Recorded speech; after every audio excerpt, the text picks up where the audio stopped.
12 de julho. Sempre que você se sentir distante de mim, sussurre meu nome com fé e adoração. Essa simples oração é capaz de restaurar sua consciência da minha presença. Meu nome é proferido em vão o tempo todo. As pessoas o usam como palavra de maldição. Esse ataque verbal chega até o paraíso, onde todas as palavras são ouvidas e gravadas. Quando você sussurra meu nome com confiança, meus ouvidos doloridos se aliviam. O rancor das blasfêmias mundanas não é páreo para o sussurro confiante de um filho meu. O poder que meu nome tem de abençoá-lo está além da sua compreensão.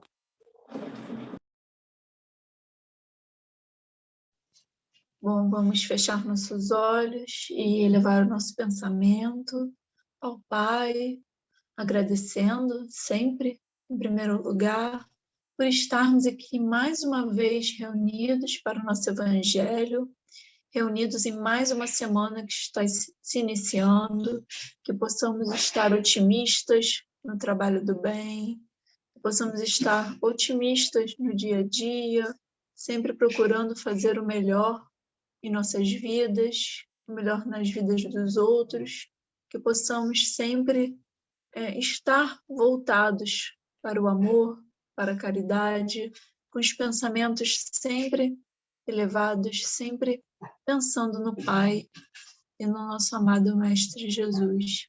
Obrigada a toda a espiritualidade que nos inspira e que está aqui presente hoje, e que possamos, em mais uma tarde, dar início ao nosso Evangelho com muito amor.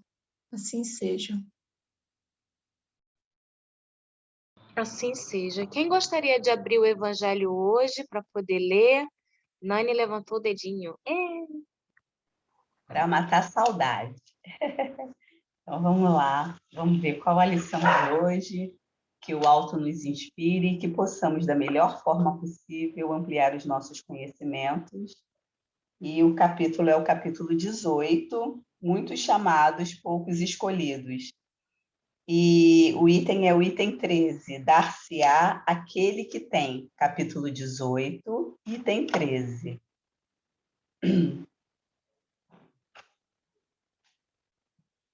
Muitos chamados, poucos escolhidos. Instruções dos Espíritos, dar-se-á aquele que tem. Aproximando-se dele, seus discípulos lhe disseram: Por que lhes falas por parábolas? Respondendo, disse-lhes: É porque a vós outros vos foi dado conhecer os mistérios do reino dos céus, ao passo que a eles isso não foi dado. Porque aquele que já tem, mais se lhe dará, e ele ficará na abundância. Aquele, entretanto, que não tem, mesmo o que tem, se lhe tirará. Por isso é que lhes falo por parábolas, porque vendo nada veem, e ouvindo nada entendem nem compreendem. Neles, nos mistérios do reino dos céus, se cumpre a profecia de Isaías, quando diz: Ouvireis com vossos ouvidos e nada entendereis. Olhareis com vossos olhos e nada vereis. Mateus capítulo 13, versículos 10 a 14. Tende muito cuidado com o que ouvis, porquanto usarão para convosco da mesma medida de que vos houverdes servido para medir os outros. E ainda se vos acrescentará, pois ao que já tem, dar-se-á, e ao que não tem, até o que tem, se lhe retirará. Marcos, capítulo 4, versículos 24 e 25. Dá-se o que já tem, ao que já tem, e tira-se ao que não tem. Meditai esses grandes ensinamentos que se vos hão, por vezes, afigurado paradoxais. Aquele que recebeu é o que possui o sentido da palavra divina. Recebeu unicamente porque tentou tornar-se digno dela, e porque o Senhor, em seu amor misericordioso, anima os esforços que tendem para o bem. Aturados, perseverantes esses esforços, atraem as graças do Senhor. São um imã que se chama a si o que é progressivamente melhor, as graças copiosas que vos fazem fortes para galgar a montanha santa, em cujo cume está o repouso após o labor. Tira-se ao que não tem ou tem pouco. Tomai isso como uma antítese figurada. Deus não retira das suas criaturas o bem que se haja dignado de fazer-lhes. Homens cegos e surdos, abri as vossas inteligências e os vossos corações. Vede pelo vosso espírito, ouvi pela vossa alma, e não interpreteis de modo tão grosseiramente injusto as palavras daquele que fez resplandecer-se aos vossos olhos a justiça do Senhor. Não é Deus quem retira daquele que pouco recebera. É o próprio Espírito que, por pródigo e descuidado, não sabe conservar o que tem e aumentar, fecundando o óvulo que lhe caiu no coração. Aquele que não cultiva o campo que o trabalho de seu pai lhe granjeou e que lhe coube em herança, o vê cobrir-se de ervas parasitas. É seu pai quem lhe tira as colheitas que ele não quis preparar?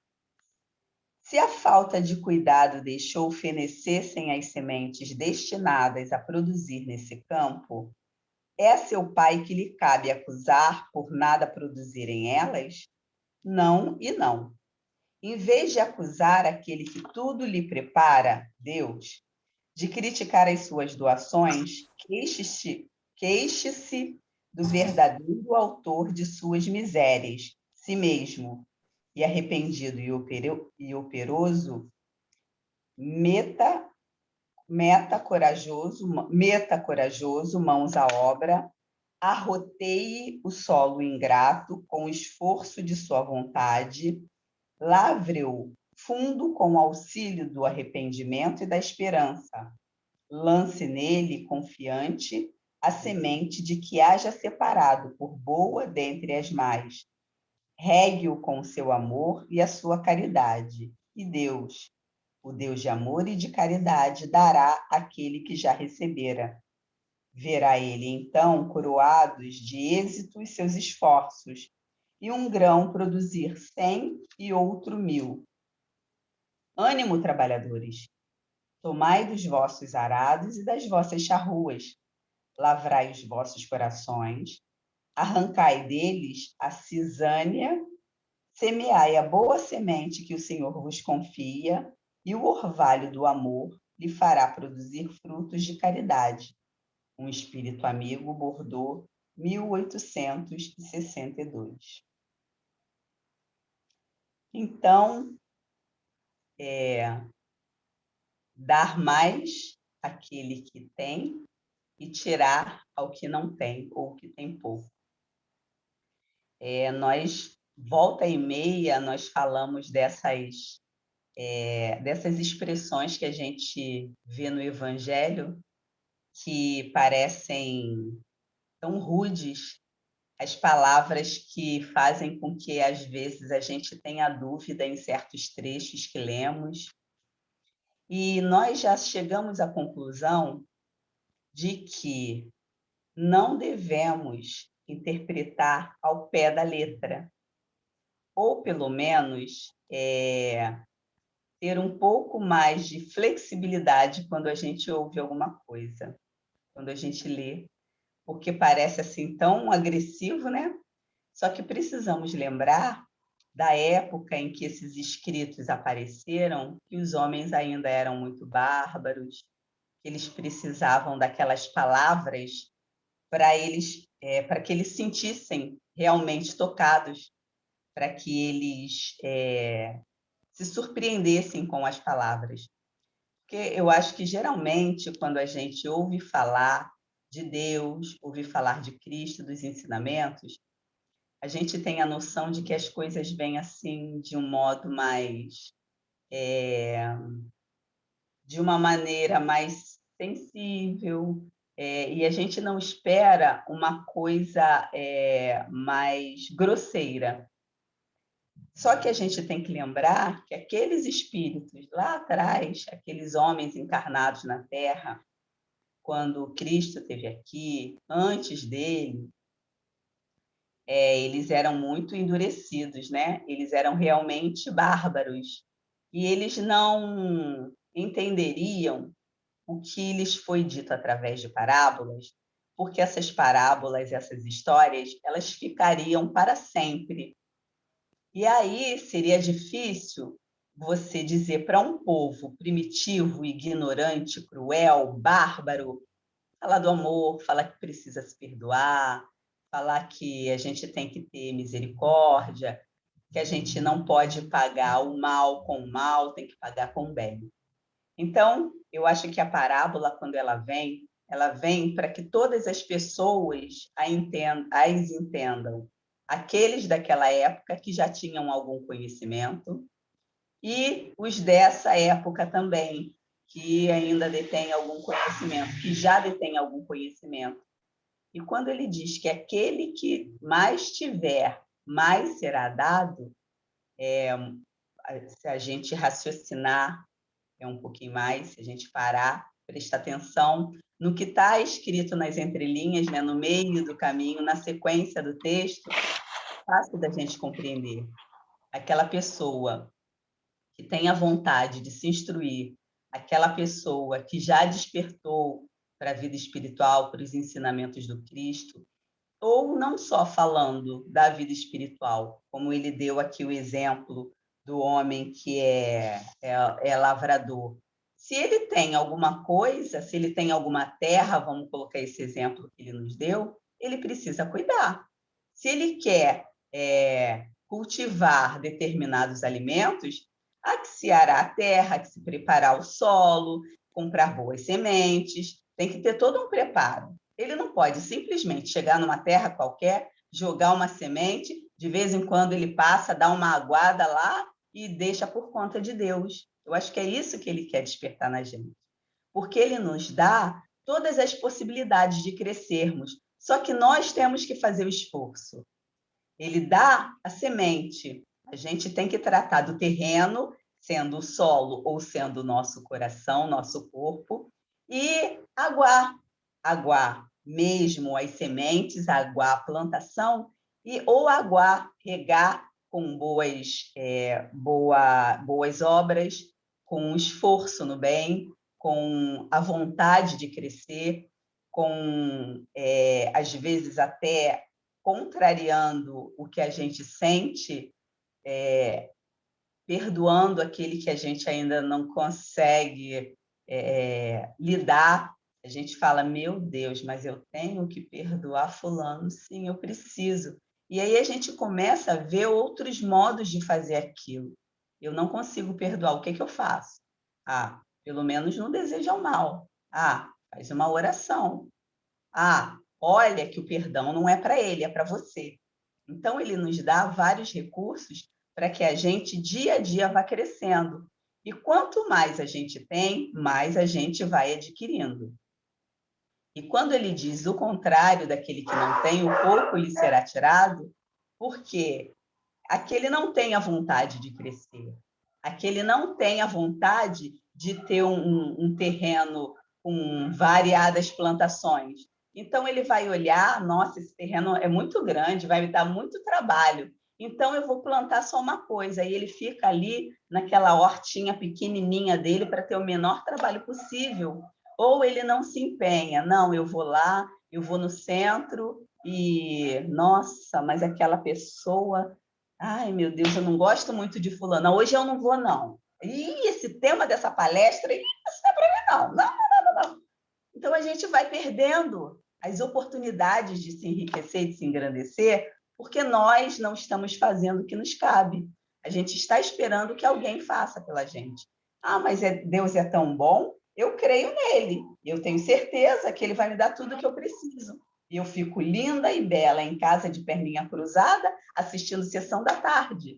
E o pessoal sai de casa no sol, na chuva, vai para o centro, vai para a igreja, vai fazer caridade. Eles estão buscando, eles estão procurando. Mas eu não, porque eu creio, né? Aquela crença que é uma crença meio fake, que é a crença na minha conveniência, porque eu creio que se eu creio nele, ele vai me dar e eu não preciso me esforçar, e aí eu vou perdendo as oportunidades. E até o pouco que eu tenho, eu vou perder, porque aquela colheita lá, ela não vai para frente. Eu não tenho boa vontade, eu não tenho amor, eu não tenho cuidado de lembrar que eu tenho que regar, que eu tenho que colher. Não! Na hora certa, Deus vai enviar alguém para colher isso para mim. Não é assim que funciona. Então, que a gente esteja bastante atento, porque todos os dias recebemos chamados, todos os dias temos oportunidades, mas é aquele negócio, a batida na porta, a gente é que tem que abrir, e a porta só abre do nosso lado. Aquele que bate na nossa porta, oferecendo ou querendo alguma coisa, ele não mete a mão no portão, não mete a mão na porta e entra. Não, ele espera que alguém o atenda. E é assim que Deus faz com a gente. Ele bate. E ele fica esperando você gerar a maçaneta. Mas se você falar, eu sei quem é, ele vai entrar. Vou ficar esperando. Uma hora ele vai embora. Ele é justo, ele é bom, ele é misericordioso, ele é paciente. Mas ele sabe o momento em que ele precisa se retirar para a gente refletir. Ele sabe o momento em que não estamos prontos ainda para aquilo. E ele espera. Ele espera que a gente se apronte. Ele espera que a gente procure. E aí, quando é que isso acontece? Quando a gente tem a dor, quando vem as dificuldades, quando a necessidade fica muito grande. E a gente vai à procura dele na igreja, vai no centro espírita. Esquece que ele está aqui, que a primeira porta que a gente precisa abrir é aqui e aqui. E a gente procura fora. E aí, com uma nova oportunidade, ele nos recebe de braços abertos e a gente vai conseguindo virar a maçaneta, vai conseguindo girar a chave e vai conseguindo se abrir para que ele adentre no nosso ser e na nossa vida.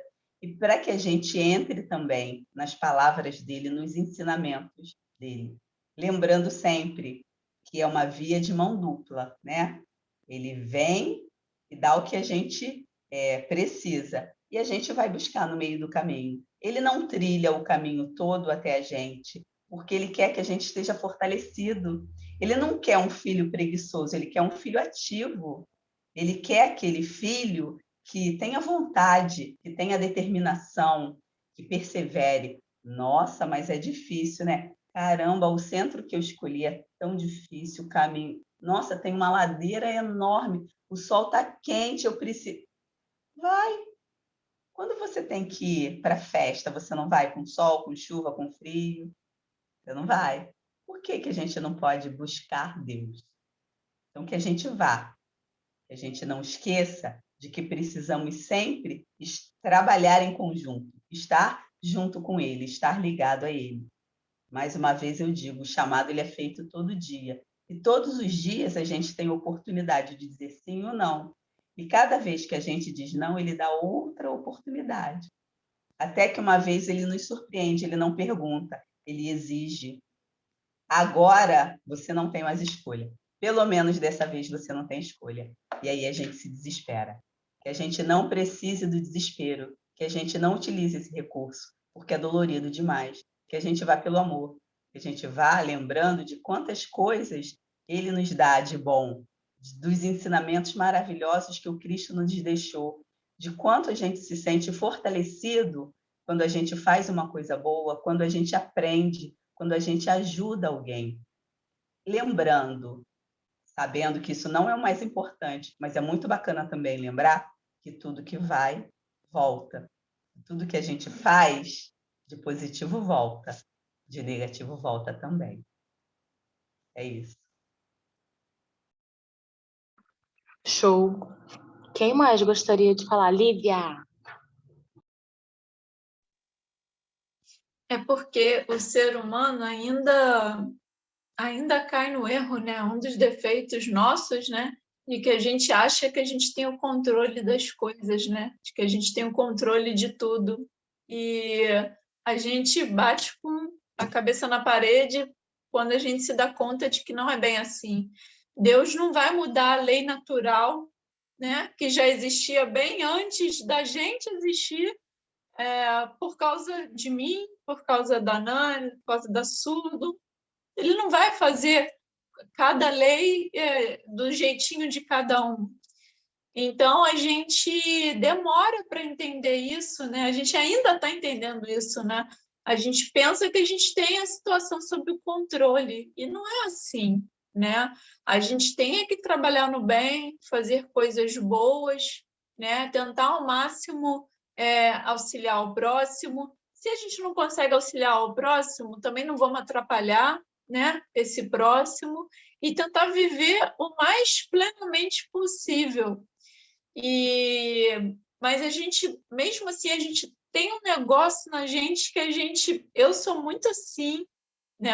Dos meus defeitos, que eu quero ter controle de absolutamente tudo que passa por mim. Então, eu acredito que todo mundo tem um pouquinho disso, né? E então a gente fica nessa de querer do nosso jeito, na nossa hora, porque o nosso jeito vai ser melhor do que o jeito do fulano, porque o nosso jeito, sendo que o quão pequenino nós somos diante, né? Eu só vou até o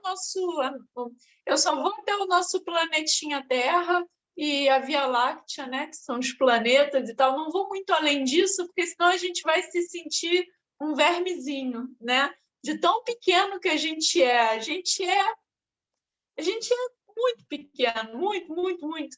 Então a gente tem que entender isso, de que nem sempre vai ser do nosso jeito, de que quando você planta tal árvore, ela não vai dar a tal fruta no dia seguinte. É tudo um processo, né? Se você tomar tal atitude hoje, que você pense que vai mudar a sua vida, não é que amanhã a sua vida vai estar mudada, independente do que for, né? Não é isso. É que daqui a meses, dias, semanas, meses, quem sabe até anos, você vai conseguir, né, receber aquilo que você veio, né, trabalhando. Então, não adianta eu tomar uma atitude hoje, vou ficar sentadinha aqui, como a Nani falou, esperando que amanhã vai acontecer, vai dar o resultado que eu queria. Isso não vai acontecer. Né? E a gente ainda se ilude muito com isso. Se a gente não tem nem noção das nossas outras vidas, porque Deus coloca para a gente o véu do esquecimento, imagine quantas outras coisas a gente não tem conhecimento e não tem necessidade da gente ter agora, nesse momento. Agora a gente precisa o quê? A gente precisa se conhecer, a gente precisa se melhorar e ter um convívio o mais pleno possível com os outros, né? De respeito e de amor, de caridade. Então, não adianta a gente querer fazer as coisas do nosso jeito. Até certo ponto pode até dar certo, mas vai chegar no momento que a gente vai se frustrar, né? Porque nem tudo gira ao nosso redor e a gente tem que aprender isso. Eu tenho que aprender isso. Nem tudo gira ao nosso redor, né? E a gente tem que aprender que quem rege tudo isso é Deus, ponto, não tem discussão, né? É Ele que rege tudo isso, é Ele que criou todos nós, então não é sermos apáticos, né? Deixar de fazer as coisas, não, mas é colocar na mão dele no sentido da confiança mesmo, de que eu vou trabalhar, eu vou agir, mas, Senhor, meu Pai, está nas suas mãos. Se for para mim, amém. Se não for também, afasta, se não for uma coisa boa. E é isso, entendeu? É isso que a gente tem que aprender a, num bom sentido, abrir mão, né? E colocar mais nas mãos dele, né? E, consequentemente, também nas mãos da espiritualidade, que também nos auxilia, guiados por ele.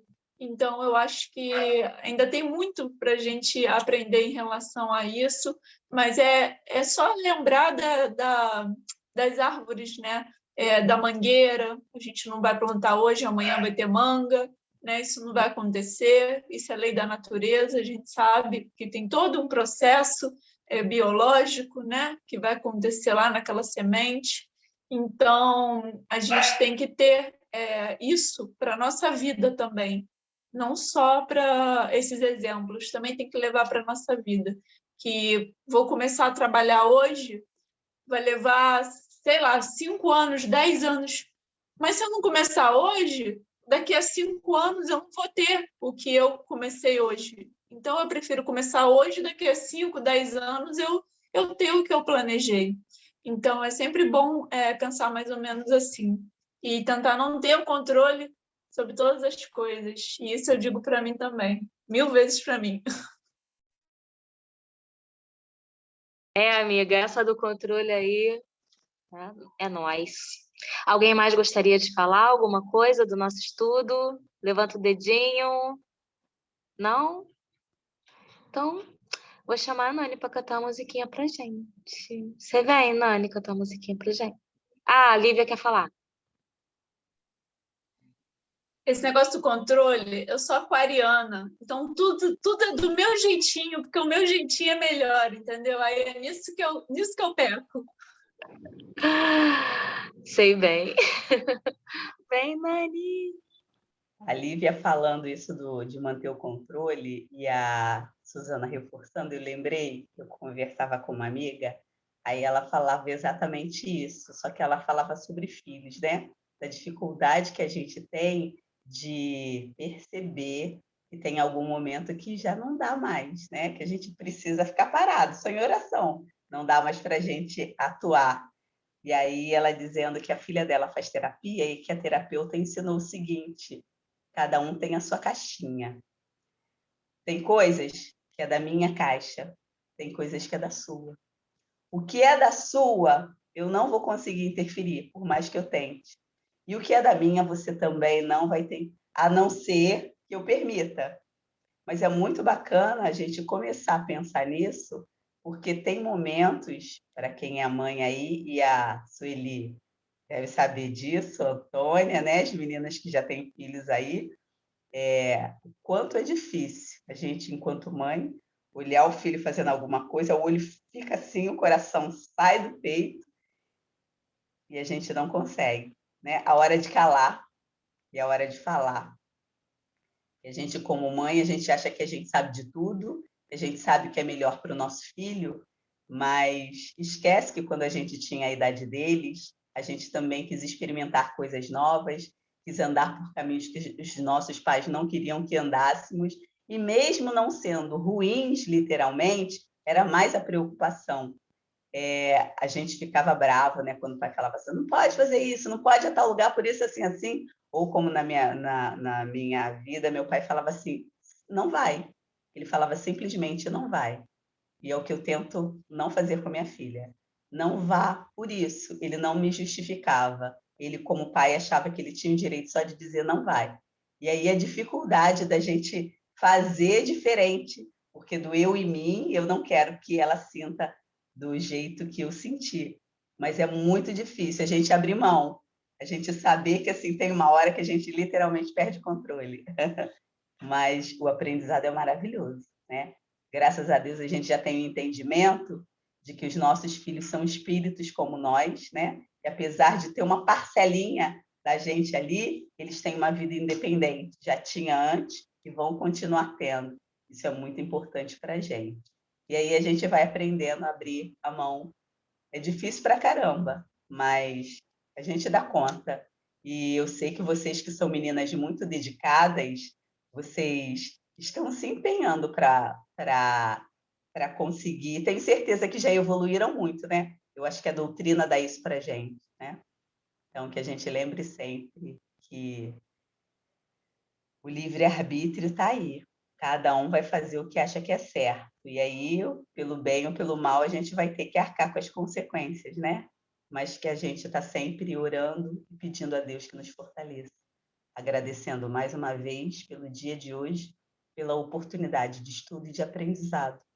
Obrigada, Senhor, por nos manter firme e confiante, apesar de tudo que acontece ao nosso redor, que a gente consiga cultivar a paz dentro de nós e que essa paz não nos seja tirada, que a gente trabalhe para isso, que a gente cultive para que a luz venha de dentro de nós e irradie ao nosso redor. Quanta luz nesse ambiente descendo sobre nós, vibrando em nossa mente. Quanta luz, quando assim em prece, como a alma cresce aos olhos de Jesus. Quanta luz, pois em oração a voz do Mestre fala aos nossos corações. Quanta luz descendo sobre nós. Quanta luz, quanta luz. Obrigada, Senhor, por essa maravilhosa luz que desce sobre nós e que ela acerte em cheio nas nossas necessidades, nas nossas dificuldades, que os nossos corações sejam inundados por essa maravilha que é o ensino que o Cristo nos trouxe, as palavras, o seu amor, que possamos sempre plantá-la e fazer com que semeie em nosso coração e no coração de todos aqueles que estão ao nosso redor. Aquelas pessoas que estão com necessidade da tua palavra e, por acaso, que é o que nós achamos, passam em nossas vidas. O acaso é um presente que o Senhor nos dá para que possamos aprender e ensinar e que a gente utilize bem esse modo de aprendizado, esse modo de ensino. Quanta luz descendo sobre nós, quanta luz, quanta luz, quanta luz, quanta luz. Fluidifica as nossas águas, Senhor. Nos dá o remédio que queremos e necessitamos. Graças a Deus. Graças a Deus. Amo essa música. Vamos tirar nossa foto. Quem vai abrir a câmera? Ih, tem um anjinho ali com a Silvia. 1, 2, 3 e sorrindo. Pronto, pode se mexer. Um beijo e até amanhã, se Deus quiser. Tchau!